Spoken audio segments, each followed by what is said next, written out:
Hi, it's Rachel back again for episode 41 of the Next Row Knitters Club podcast. If you haven't yet subscribed, please do so. And if you enjoy what you see, please like or hype or definitely comment. I know I have something I'm going to be asking a question about, and I love when people comment because it makes it feel like it's not just me sitting in my house that is still waiting to be sold in Texas while I get ready for a move, a big life change move to upstate New York. So I am back again. If you have been watching, you know that I am in this sort of limbo period of life where I am leaving one part of my life, moving to a new chapter. And part of that was going through my yarn and realizing that I had a lot is an understatement, and that I had one hobby that was knitting yarn, another hobby that was buying yarn, and I needed to pay a lot more attention to my stash. And in the process of doing that, I set aside a closet full of yarn that was destined to be given away or destashed and sold, and I did get rid of a lot of yarn, but not the indie dyed yarn, which I think is very precious, not to mention expensive. So that closet has become my playground as I wait for my house to sell, and I've done a lot of the clearing out, a lot of the cleaning up, but I am about to lose my mind with this waiting process. And one of the things that I have done to try to stay sane and stay calm is to, sorry for all the is to continually go into that yarn closet and find yarn and figure out what it wants to be when it grows up. And this shawl, which is a gift for the realtor who's helping me in New York, is complete. It literally, flew off my needles. That's the back. It's huge, so enormous. It has this amazing border. It has one of my little gift tags, Rachel's Woolen Love. I guess that's backwards. It can be worn, certainly under a coat, this way. I also love shawls wrapped around my shoulders. I think this is a perfect size for travel. If you get chilly in the airport, the airplane, or if you just have a summer dress and you want to just have a little bit of coverage when you go into a restaurant at night. But also, in winter or fall, this would be gorgeous under a denim jacket, or keep you really warm if you had a parka on. So hopefully she will love it. I was really going for more of the pink vibes, but this pattern, this is Joji Locatelli's Party on My Needles. It is my second one. I showed the original one I made last time, but it does use 2 skeins of the first color, the main color, and the only yarn that I thought would work that I found in my stash was this Threadhead Knits Co. in Raspberry Mojito. And when it was skeined up, and this is going to be sort of a refrain throughout the podcast, when it was skeined up, it really did sort of, the pink kind of came through. And now that it's knit up, yes, there's a lot of pink, but there's also a lot of this limey green. And the realtor has assured me she also likes green, so hopefully it will be a nice addition to her wardrobe. But I honestly love this. And one of the things knitting this reminded me was that I love knitting shawls. I've always loved knitting shawls. It was one of the first things that I really got into when I got back into knitting about 10 years ago. And I love the utility of them. I love the sort of the frilly feminine qualities of them. I just love them. And I love the canvas, the ability to play with color on this big, huge canvas. So I would highly recommend this pattern. It is so easy and even forgiving, because I did get off on the lace. I think I mentioned this last time 2 weeks ago. I did get off on the lace repeat at one point, and I don't think anybody who wasn't, you know, really super knowledgeable with knitting or was looking at it would have any idea that there was an issue. It just looks fine. It's great. I love it. The yarn was the Threadhead knits, was the raspberry mojito, as I said, for the main color, and that's that speckle. Madeline Tosh Toshmo Light in patched indigo were the blue stripes, and then Vida Lifestyle Dragonfruit Sherbet were the pink. And she gives you in the pattern 3 options for bind offs. This is the loopy bind off that is shown in her sample. It's the one I did the last time. I absolutely fell in love with it. I think I did go down a needle size this time because I think I just wanted them to look a little tighter than they looked like they were looking. So, but it is such a great pattern, such a fun knit.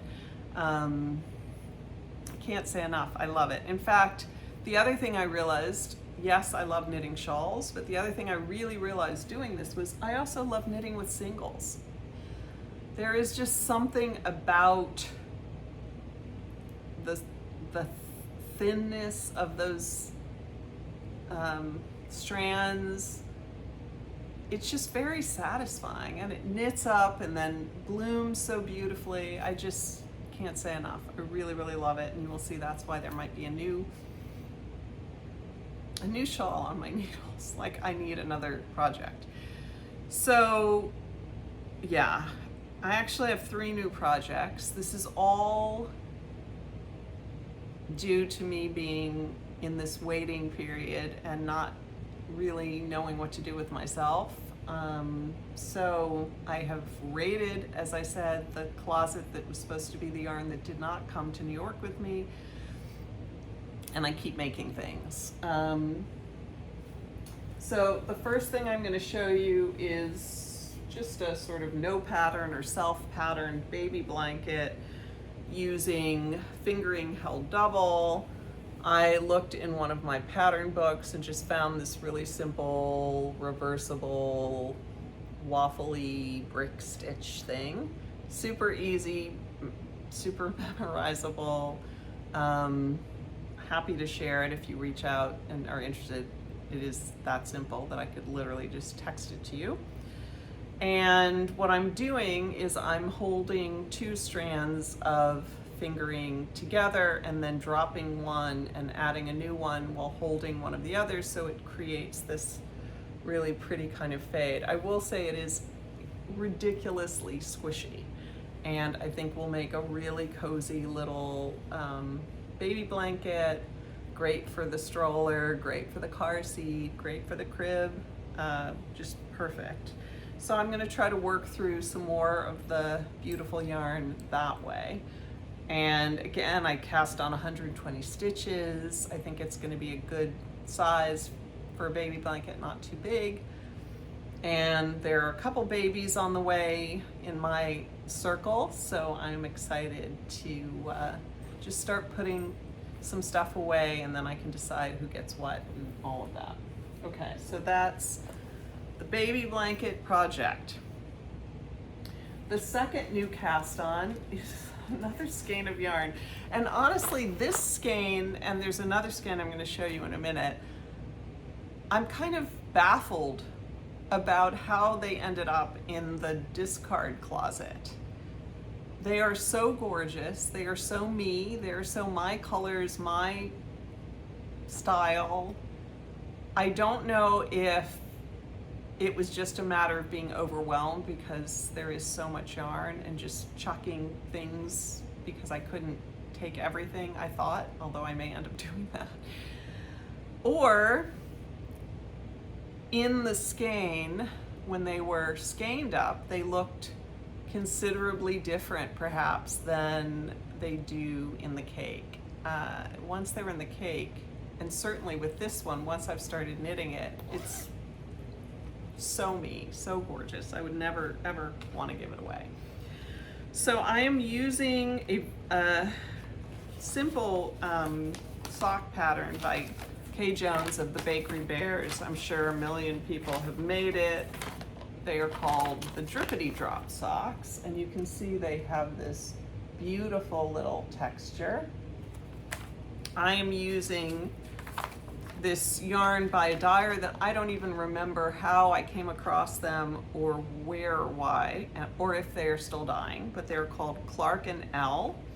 And I was amused to realize that the name of the skein was Georgia, We're Podcasting, which anyone who's watching me has certainly watched or continues to watch The Grocery Girls, and that is the refrain about Tracy's daughter when they are podcasting and she is trying to come in or out of the house or out of her room or something.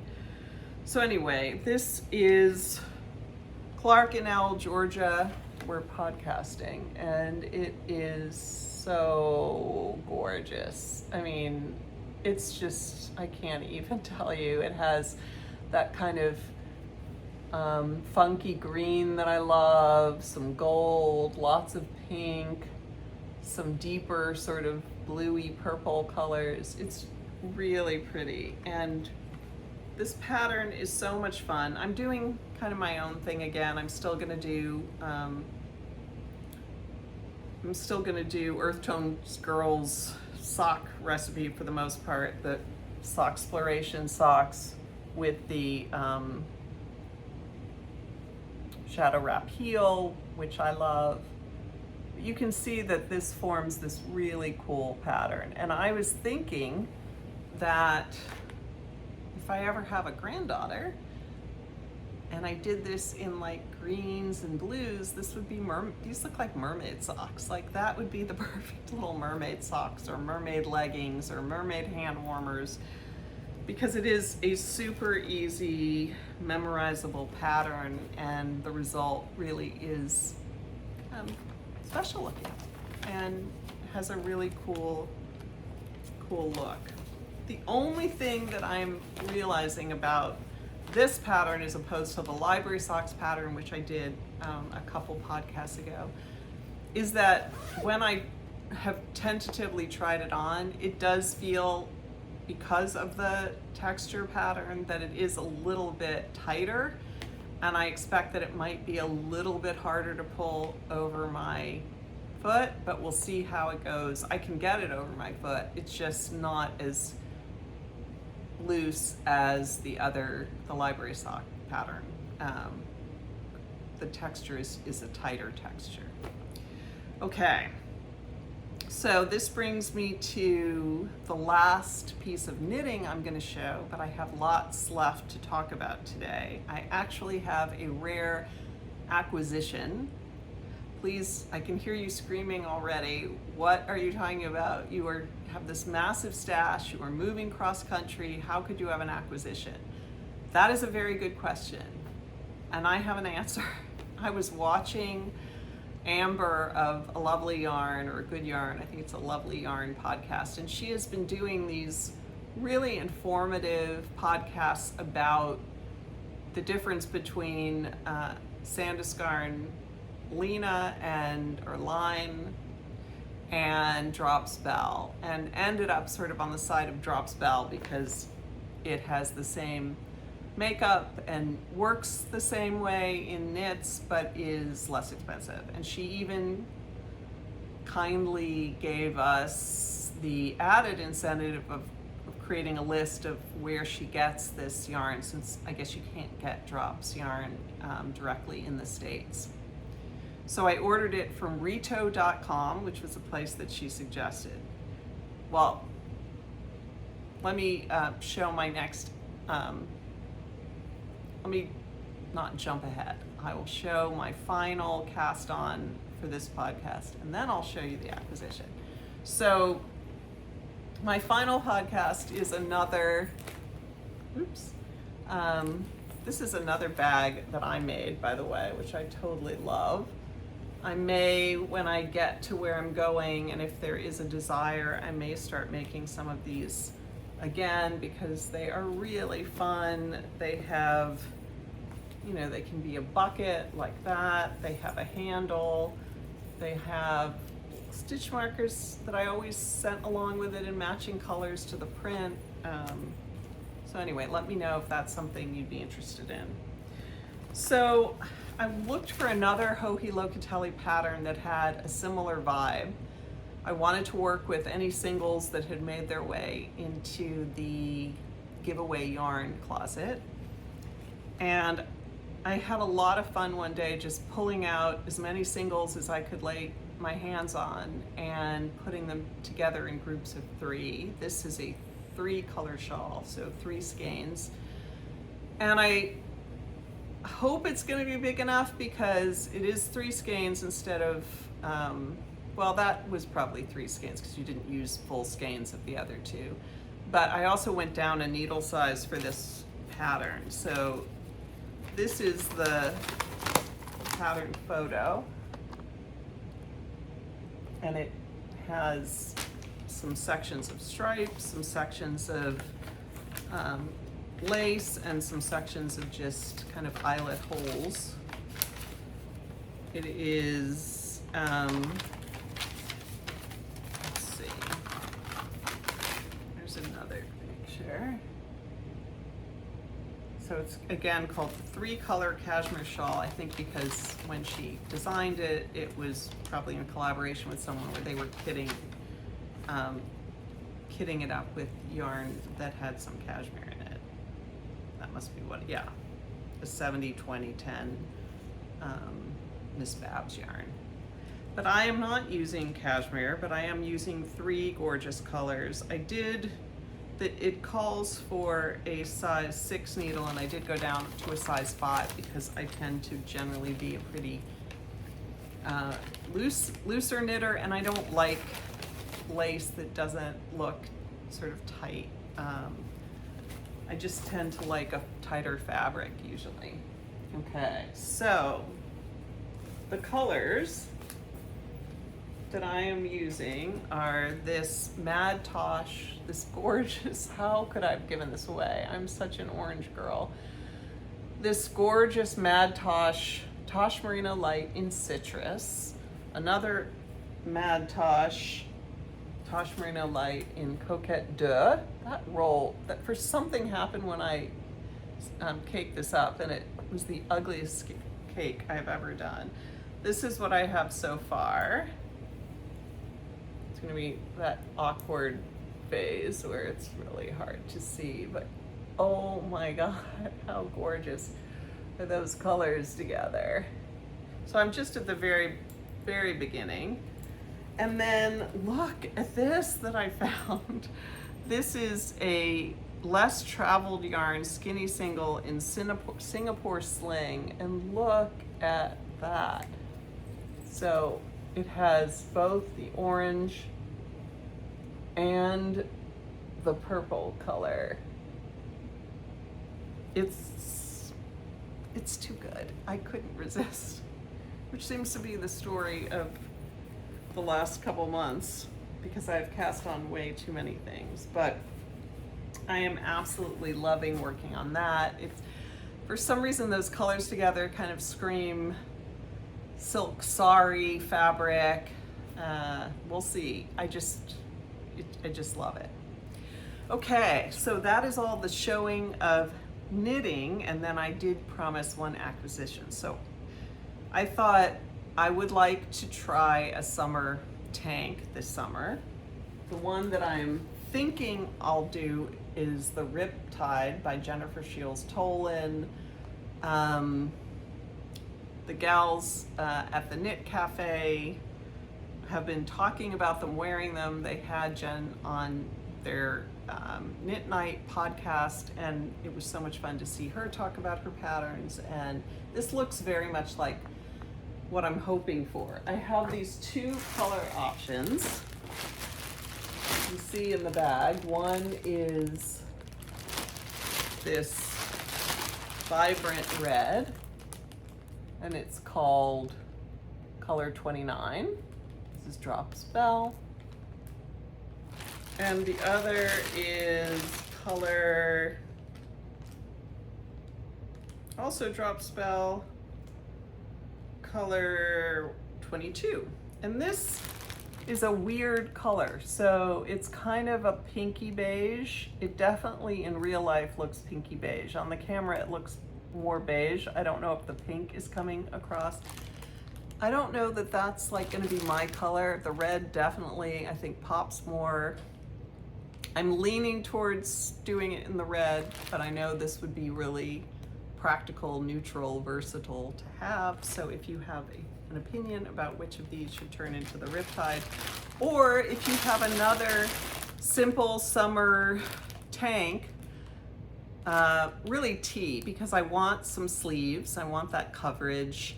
I don't want a lot of lace. I thought about doing my first, yes, I am in the small minority who have not done a ranunculus yet. I thought of doing my first ranunculus, but I just realized I really don't feel like a lacy tee right now. I want something with a little more structure. So anyway, if you have a favorite tee, if you have an opinion between the two yarns, let me know. If you've worked with Drop Spell, you like it, things to watch out for, is it splitty? Do you have a certain way of washing cotton, or things you consider when you're knitting with a plant-based fiber? Totally open to suggestions, so please, please let me know. So I have two last things I want to talk to you about. One is a dream idea, and I'm just really curious if it is something that people would be interested in, because I've been thinking a lot about stash, and I know I'm not the only person who has accumulated more yarn than they can probably ever use. But also, I don't think I'm the only person who's accumulated yarn and then looked at it and thought, that just didn't end up being what I thought it was going to be online when I saw it, or I went through a purple phase and realized I really don't look good in purple. And as far as I can tell, there is not yet a clear, easy method for destashing yarn. So because I'm moving to upstate New York and going to be very near where the New York Sheep and Wool Festival is, I was thinking how cool it would be to have an annual event where people showed up, maybe had dinner, and had an ability to destash their yarn and pick up other things. So maybe you would, have some guidelines and requirements about only using indie dyed yarn, or maybe you would have different tables for indie dyed yarn versus more manufactured yarn. Maybe you would include books and have a separate table for books that people were no longer using. And then there would be some sort of exchange system where when you came in and checked in, maybe you would get a colored ticket for each item, and then you could spend those tickets on, new yarn that really did make your heart sing and that you really were going to use.